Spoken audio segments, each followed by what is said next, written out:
Hello aspirants, स्वागत है आप सभी का आपके अपने YouTube channel learn with Sarina पर। और देखिए, आज हम जो सॉल्यूशन चैप्टर है उसकी वीडियो नंबर 2 कर रहे हैं। इसके अंदर कुछ एमसीक्यू प्रैक्टिस करेंगे। ये आपके HTET PGT chemistry, HPSC screening, KVS, आप कोई भी पीजीटी केमिस्ट्री से रिलेटेड एग्जाम दोगे उसके अंदर ये आपके लिए बहुत हेल्पफुल रहेंगे। क्वेश्चन नंबर 11 देखो, इसके जो 10 क्वेश्चन है मैं प्रीवियस वीडियो में करवा चुकी हूँ, तो फटाफट पढ़ते हैं। Question number 11, in comparison to 0.01 molar solution of glucose the depression in freezing point of 0.01 molar magnesium chloride solution is. कह रहा है कि दो सॉल्यूशन आपके पास, एक ग्लूकोज का है, क्या है 0.01 मोलार ग्लूकोज, और एक आपके पास में 0.01 मोलार मैग्नीशियम क्लोराइड है। इन दोनों में आपको कंपैरिजन करना है और कह रहा है कि जो डिप्रेशन इन फ्रीजिंग पॉइंट है सॉल्यूशन का वो क्या होगा। तो हम सब जानते हैं कि depression in freezing point is directly related to van't Hoff factor. ये वन टॉप फैक्टर आई से डायरेक्टली रिलेट होता है। तो वन टॉप फैक्टर से अगर हम इसको रिलेट करते हैं तो देखिएगा, ग्लूकोज की अगर आप बात करें तो इसका जो वन टॉप फैक्टर है आई है वो कितना है 1 है, और मैग्नीशियम क्लोराइड का वन टॉप फैक्टर है वो कितना है 3 है। 3 कैसे है, क्योंकि ये आयंस में ब्रेक हो जाएगा, Mg2 positive plus 2Cl negative. तो देखो 1 और 2 3। अब देखिएगा, इसका 1 है, इसका 3 है, तो आप ही देखो कि डिप्रेशन इन फ्रीजिंग पॉइंट इसका कितना हो जाएगा 3 टाइम्स हो जाएगा। तो इसका करेक्ट आंसर क्या होगा, option number 3, about 3 times. Question number 12 देखिएगा, an unripe mango placed in concentrated salt solution to prepare pickle shrivels because. कह रहा है कि अनराइप मैंगो था, कंसनट्रेटेड सोल्ट सॉल्यूशन में रखते ही वो श्राइवल कर गया, क्यों। It gain water due to osmosis, it lose water due to reverse osmosis, it gain water due to reverse osmosis, और it loses water due to osmosis। देखो, अगर वो स्राइव कर गया है इट मीन्स उसने क्या किया है, जो वाटर है उसको लूज किया है ड्यू टू ऑस्मोसिस। तो इसका करेक्ट आंसर क्या होगा, ऑप्शन नंबर 4। मूव करते हैं हमारे नेक्स्ट क्वेश्चन पर। क्वेश्चन नंबर 13 देखिएगा, आपके सामने क्या कह रहा है, at a given temperature osmotic pressure of a concentrated solution of a substance. osmotic pressure means क्या, pi of a concentrated solution of a substance. Option number first is higher than that of a dilute solution, is lower than that of a dilute solution, is same as that of dilute solution। तो आप क्या देख पा रहे हो कि ये concentrated solution और dilute solution के osmotic pressure में comparison करवा रहा है। और हम सब जानते हैं कि pi is equal to CRT। pi क्या होता है, osmotic pressure, C क्या होता है, concentration। तो जो osmotic pressure है वो concentration के directly proportional है। तो जो osmotic pressure होगा concentrated solution का वो higher होगा किसके comparison में, dilute सॉल्यूशन के। तो इसका करेक्ट ऑप्शन क्या होगा, ऑप्शन नंबर फर्स्ट।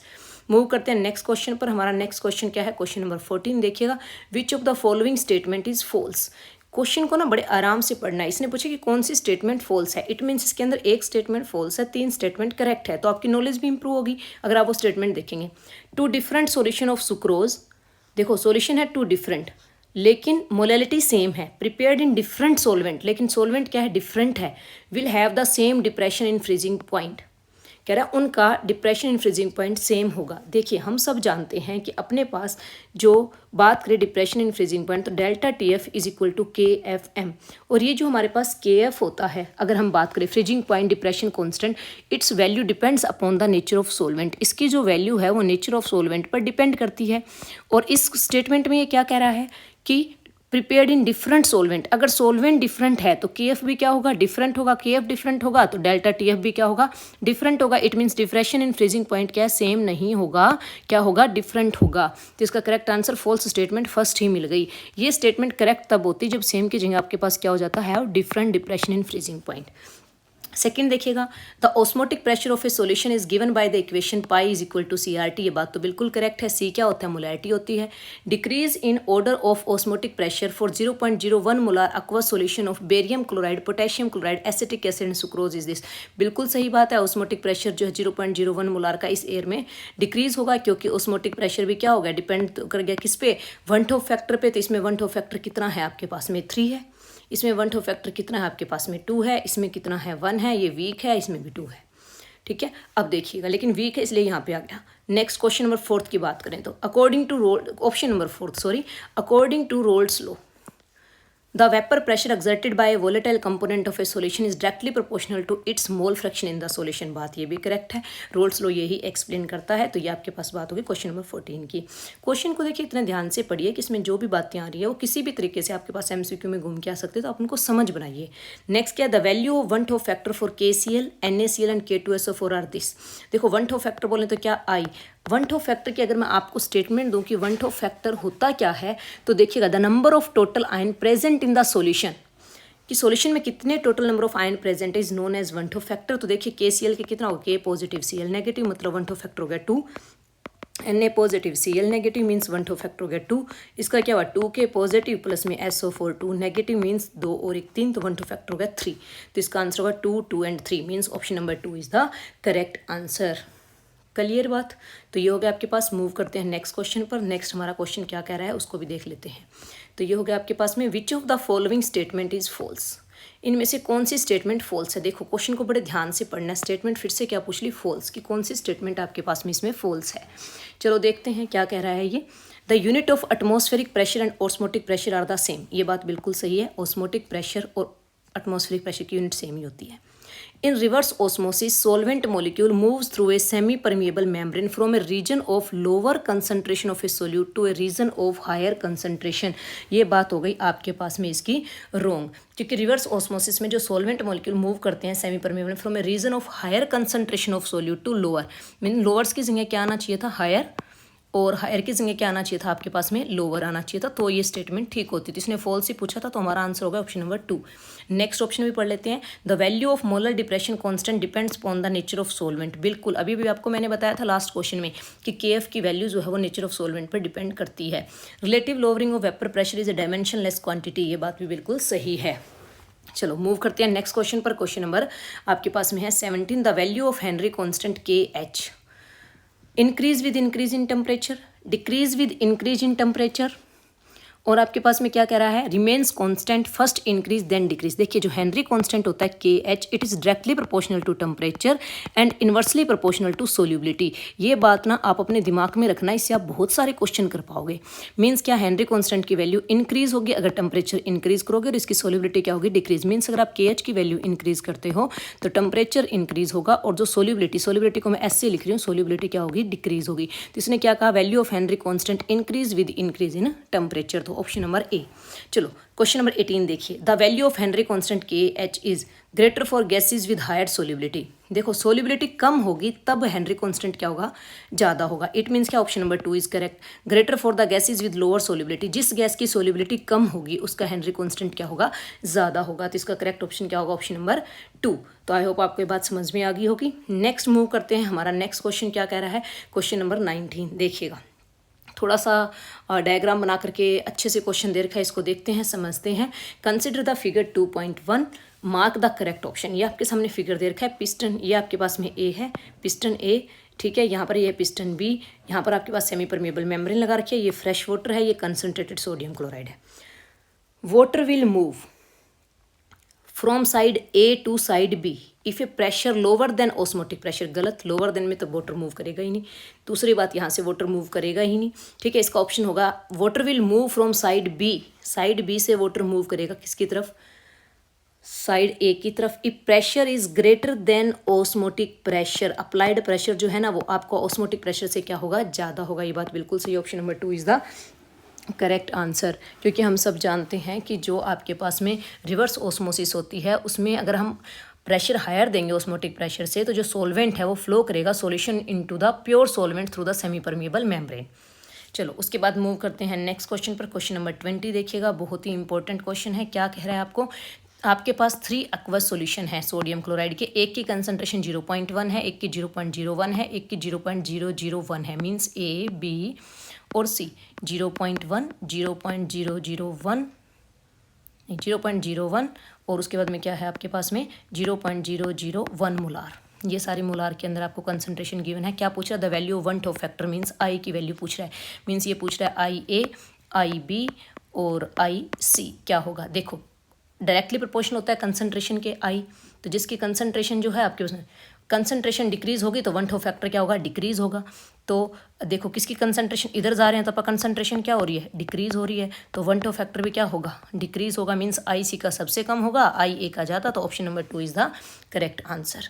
चलो मूव करते हैं नेक्स्ट क्वेश्चन पर। नेक्स्ट क्वेश्चन क्या कहता है उसको देख लेते हैं। क्वेश्चन नंबर 21, टोटल 25 क्वेश्चन है।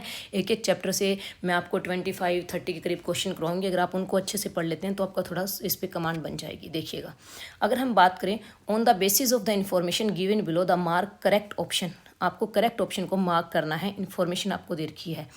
In bromo ethane and chloro ethane mixtures intermolecular interaction of AA and BB are nearly same as AB type interaction. बात तो सही है क्योंकि आइडियल सॉल्यूशन के एग्जाम्पल हैं, ये ध्यान रखना। किसके हैं ये? आइडियल सॉल्यूशन के एग्जाम्पल हैं।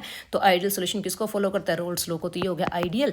आइडियल मीन्स ये किसको फॉलो करेगा? रोल्स लॉ को फॉलो करेगा। चलो ये बात सही है। इथेनॉल एंड एसीटोन मिक्सचर, ये आपके पास क्या रहा है? AA और BB type interaction are stronger than AB means AB की इंट्रैक्शन AA और BB से